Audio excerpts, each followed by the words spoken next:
On my birthday, my mom dropped a bomb in the family group chat. Nobody cares about your stupid party. Grow up. I stared at the message, smiled to myself, and simply replied, got it. 5 minutes later, I froze the $2,300 rent payment. I usually sent them each month. By sunset, I had repossessed the car they drove and cancelled every credit card under my name they'd ever used. They wanted me to grow up, fine. I grew up, and so did their problems. No one's coming to your party, grow up. That was the text my mom sent in the family group chat on my birthday. I read it twice, replied with just one word. Then opened my banking app, and cancelled the $2,300 automatic rent payment I'd been making for them every month. The next morning, I drove over to their house. I didn't go inside, I just pressed the fob, took back the car they'd been using for the past 2 years, and left. Later, I called the bank and shut down every credit card they'd ever touched. Not out of spite, not out of anger. I was simply done playing a role I never agreed to. Their silence afterward wasn't confusion. It was thick, heavy shock, the kind that seeps into your bones when you realize something is truly, finally over. No tantrum, no bluff, just a door closing for good. They thought I wouldn't go through with it. They thought I'd be dramatic for a minute, sulk for a bit, then move on, like always. But this time was different, because this wasn't the first hit. It was the last. The final period in a long, humiliating sentence where I was never a son, only a resource. A human ATM with a familiar face. I'm 28, living in a small apartment on the southwest side of Denver, working IT support for a healthcare software company. It's not glamorous, but it's steady. And for a while, I actually believed we had made peace. That maybe the worst years were behind us. That maybe I had finally done enough to earn a real seat at the table. But they didn't want proof. They wanted silence, and gratitude.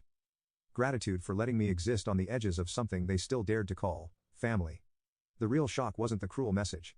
It was how everyone else ignored it. My aunt reacted with a heart emoji. My sister dropped a cake emoji. My father forwarded a meme of a clown that said, "Guess who's turning 12 again?" Not one person asked how I was. Not one person said happy birthday. I sat there in the dark, phone in hand, and you know what? I wasn't even hurt. I was just stunned by how long I had let it go on. I've been paying their rent since I was 24. Not because I'm rich, not because they asked kindly. But because they made it sound like I had to. It's just temporary. You're the only one who's stable right now. We gave you everything, now it's your turn. That temporary lasted 4 years. Every month, like clockwork, rent, groceries, gas, Wi-Fi repairs, all me. Even their cat's vet bill. I didn't pay to spoil them. I paid because if I didn't, the guilt would come flooding in anyway. And then came the constant group messages, the passive-aggressive reminders. Power's about to get shut off again. Mom's back hurts. Not sure how we're supposed to move without help. Emma's car broke down, can you spot her?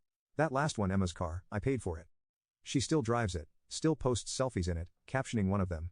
Thankful for people who truly support me, never tagging me, of course. Emma, by the way, is my little sister. She's 25, unemployed, but somehow always on vacation. My parents say she's just finding her way.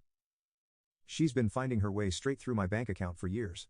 Once, I asked Dad why Emma never helped with the bills. His answer: she's not like you. She's not built for pressure, you are. That one stuck. Because it was true. I was built for pressure, they made sure of it. But even pressure cracks. On Thanksgiving, I drove 5 hours to surprise them. I brought wine, groceries, a pie. I knocked, expecting, I don't know, maybe a smile. Mom opened the door, blinked, and said, "Oh, you came," then yelled over her shoulder, "Emma, tell Josh to hide the gifts. Your brother's here." I asked who Josh was. She laughed. "Emma's boyfriend. They've been staying here for a bit. Josh had my old room. I slept on the couch." That night at dinner, Dad made a toast. He raised his glass and said, "Let's hear it for the man who pays the bills, but can't hold down a girlfriend." Everyone laughed, even Emma, especially Emma. I didn't say a word. I just drank my wine, helped clean the dishes, and paid the plumbing bill when the sink backed up, because that's what family does, right? A few weeks later, Emma posted a selfie with Josh in front of a cabin in the mountains. The caption, "Family trip, I wasn't invited." I didn't even know they went. I found out when my coworker, not even a close friend, asked, "Hey, wasn't that your sister on the Explore page? Looks like a fun vacation." I checked the photo. There they were, Mom, Dad, Emma, Josh, smiling, wearing matching beanies, holding mugs. I zoomed in on the mug Emma was holding. It had a custom print, "Best daughter ever." They didn't even text me while they were there. The week they got back, I got an email from my landlord, reminder, rent is due tomorrow. They'd forgotten to mention they missed last month's transfer. They just assumed I'd figure it out. That I'd pay it, like always, and I did, paid in full, but I wasn't going to forget it. Then it got worse. One day, while working remote, my phone wouldn't stop vibrating, the family group chat was blowing up. For a second I thought someone had died. Nope. Dad had posted a screenshot of my Amazon wishlist. Look at this grown man asking for socks and shampoo for his birthday. LOL. Then, guess we didn't raise him tough enough. Can't even buy his own lotion. Cousin Ashley responded with a picture of toilet paper. Here you go, champ. Uncle Mark chimed in. Emma added, he probably expects us to gift wrap this too. I stared at the screen.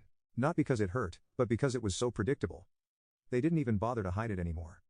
They just assumed I'd never fight back. I didn't, not yet, but I started collecting. Screenshots, messages, emails, proof of everything, the rent, the bills. The times they lied. The times they used my name for applications. Even the time I accidentally found out mom used my credit score to sign up for a Target card. When I asked her why, she said, it's not a big deal. You weren't using it. When I told her that was illegal, she snapped, don't threaten me, Mr. IT man.